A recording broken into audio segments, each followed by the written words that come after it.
அப்பா அம்மாவுக்கு கால் பண்ணி ஆடிட்டர் விஷயமா ஒருத்தரை பார்க்க போறேன், வர்றதுக்கு லேட் ஆகும்னு. நீ எனக்காக வெயிட் பண்ண வேணாம், சாப்பிட்டு தூங்குன்னு சொல்றாரு. இப்படி அம்மா கிட்ட போய் சொல்லி கிரிஜாவோட வீட்டுக்கு போய்கிட்டு இருக்கும்போது சசி ஹாஸ்பிட்டல்ல இருந்து அப்பாவுக்கு கால் பண்ணி ஜக்குவுக்கு ஆக்சிடென்ட் ஆயிடுச்சுன்னு சொன்னதும், என்னடா சொல்ற, எந்த ஹாஸ்பிட்டல்னு விசாரிச்சுட்டு வேகமா அங்க கிளம்புறாரு. அப்புறம் ஹாஸ்பிட்டலுக்கு வேகமா ஓடி வந்து என்னாச்சுன்னு கேட்க, எனக்கும் தெரியலப்பா, போன் வந்ததுக்கு அப்புறம் தான் நானும் வந்தேன், உள்ள ட்ரீட்மெண்ட் போய்கிட்டு இருக்குன்னு சொல்றான். அப்பாவும் இதனால ரொம்பவே பதட்டத்துல உட்காந்துருக்கும் போது கிரிஜா கால் பண்ணி வீட்டுக்கு வரேன்னு சொன்னீங்க, இன்னும் வரவே இல்லையேன்னு கேட்க, நான் ஒரு எமர்ஜென்சில இருக்கேன், அப்புறம் கூப்பிடுறேன்னு சொல்லிட்டு காலை கட் பண்றாரு. இதனால கிரிஜாவும் ரொம்பவே சோகமாகறாங்க. டாக்டர் வரவும் என் பையனுக்கு என்னாச்சுன்னு கேட்க, பயப்படுறதுக்கு ஒன்றும் இல்ல, ஆனா தலையில கை காலெல்லாம் அடிபட்டிருக்கு, அதனால சிடி ஸ்கேன் எடுத்ததுக்கு அப்புறம் தான் எதுவும் சொல்ல முடியும். சரி, இப்ப நான் என் பையனை பார்க்கலாமா, டிஸ்டர்ப் பண்ணாம போய் பாருங்கன்னு அனுப்பி விடுறாரு. அப்பாவும் உள்ள வந்து ஜக்குவோட நிலைமைய பார்த்து ரொம்ப வருத்தப்பட்டு அழுதுகிட்டு இருக்காரு.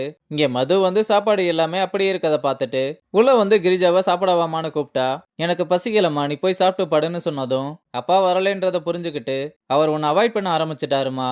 இதுக்கு தான் அன்னைக்கே உன்னை கல்யாணம் பண்ணிக்கோன்னு சொன்னேன். இதுக்கப்புறம் நீ அவருக்கெல்லாம் கால் பண்ணாதன்னு பேசிக்கிட்டே இருக்க, எனக்கு தலை வலிக்குது, நீ போய் சாப்பிட்டு படுன்னு சொன்னதும் மதுவும் நான் சொல்றத மட்டும் கேட்காதன்னு கோவச்சுக்கிட்டு அங்க இருந்து கிளம்புறா. இங்க அப்பாவும் ஜெய்சுக்கு கால் பண்ணி விஷயத்த சொல்ல, இதை கேட்டு அவளும் தம்பிக்கு என்னாச்சோ ஏதாச்சோன்னு ரொம்ப பதட்டப்பட, ஒன்னும் இல்லம்மா, பதட்டப்படாத, அம்மா கிட்ட மட்டும் கொஞ்சம் பக்குவமா எடுத்து சொல்லுன்னு சொல்றாரு. அப்புறம் ஜெய்சு கீழே வந்து நம்ம பசங்க கிட்ட விஷயத்த சொல்ல, அவங்களும் என்னாச்சு ஏதாச்சுன்னு கேட்டு பதட்டத்துல கத்த ஆரம்பிச்சதும், கொஞ்சம் அமைதியா இருங்க, அம்மாவுக்கு கேட்டுற போதுன்னு பயப்படுறதுக்கு ஒன்றும் இல்ல, பைக்ல வந்து கீழே விழுந்துட்டான், அப்பா கூட தான் இருக்காரு, இப்ப அம்மா கிட்ட எதுவும் சொல்ல வேணாம், நானும் ஹரணியும் போய் பார்த்துட்டு வந்துடுறோம்னு சொல்லிட்டு கிளம்புறாங்க.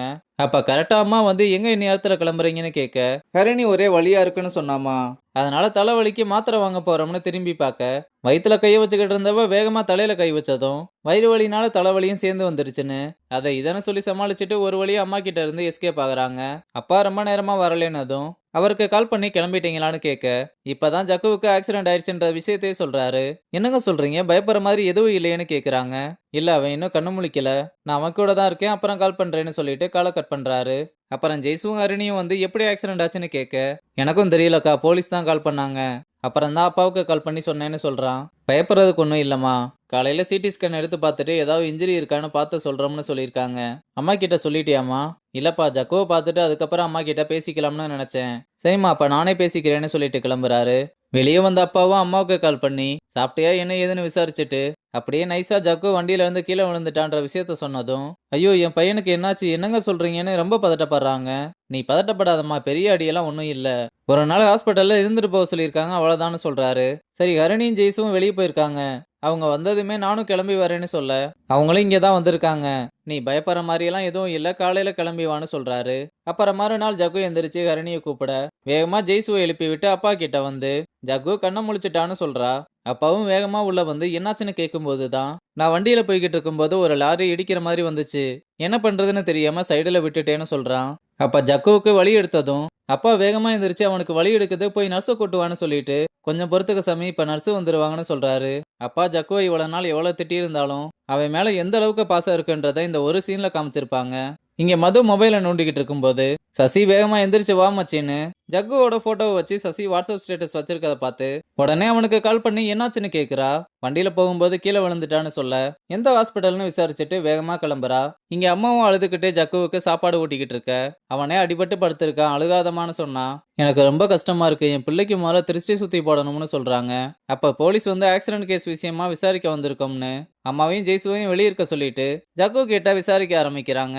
அவனும் உண்மையை சொன்னானா இல்ல பொய் சொன்னானான்னு நமக்கு தெரியல, போலீஸும் இந்த டீட்டெயில்ஸ் இப்போதைக்கு போதும்னு சொல்லிட்டு கிளம்புறாங்க.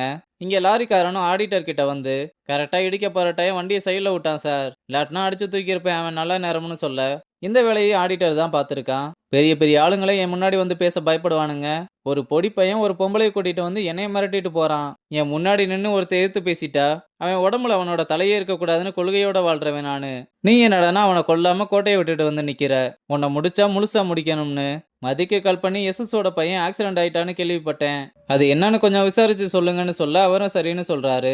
ஆடிட்டரும் இதான் உனக்கு லாஸ்ட் வார்னிங், உன்னை தொட்டா முழுசா முடிக்கணும், இல்ல உன்னை முடிக்க வேற ஆளு வருவான்னு மிரட்டுறதோட இந்த எபிசோட முடிச்சிருக்காங்க.